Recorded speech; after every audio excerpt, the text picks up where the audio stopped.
Hi friends, ನಾವಿವತ್ತು ತೋಟಕ್ಕೆ ಹೋಗಿದ್ದೆ. ತೋಟಕ್ಕೆ ಹೋಗುವಾಗ ಹಲಸಿನಕಾಯಿ ಕಾಣಿತ್ತು. ಹಲಸಿನಕಾಯಿ ಕಾಣಿದ ಮೇಲೆ ನನಗೇನಾದರೂ ಹೊಸ ರೆಸಿಪಿ ಮಾಡಬೇಕೇಳಿ ಆಸೆ ಆಯಿತು.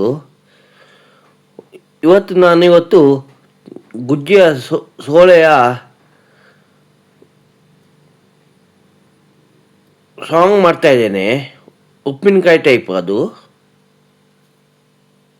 ಸೋಳೆ ತೆಗೆದು ನಾನು ಫ್ರಿಜ್ಜಲ್ಲಿ ಇಟ್ಟಿದ್ದೆ. ಇದನ್ನು ಕಟ್ ಮಾಡಿ ಇಟ್ಟಿದ್ದೇನೆ. ಇದಕ್ಕೆ ನೀರುಳ್ಳಿ ಸಹ ಕಟ್ ಮಾಡಿದ್ದೇನೆ. ಊರ ಮೆಣಸು 2, ಘಾಟಿ ಮೆಣಸು 4 ತಗೊಂಡಿದ್ದೇನೆ.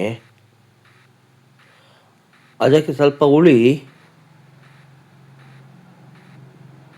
ಇದನ್ನು ಕಡ್ದಿದ್ದೇನೆ ನೋಡಿ, ಕಡ್ದು ಮಸಾಲೆ ಆಗಿದೆ. ಈಗ ಇದನ್ನು ಉಪ್ಪು ಹಾಕಿ ಸ್ವಲ್ಪ ಕೊದಿ ಬರಬೇಕು. ಕೊದಿ ಬಂದ ನಂತರ ಇದನ್ನು ಬೇಯಿಸಲಿಕ್ಕಿಡಬೇಕು.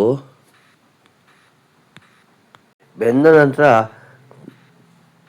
ಕಾವಲಿಯಲ್ಲಿ ಎಣ್ಣೆ ಹಾಕಿ ನೀರುಳ್ಳಿ ಫ್ರೈ ಮಾಡಬೇಕು.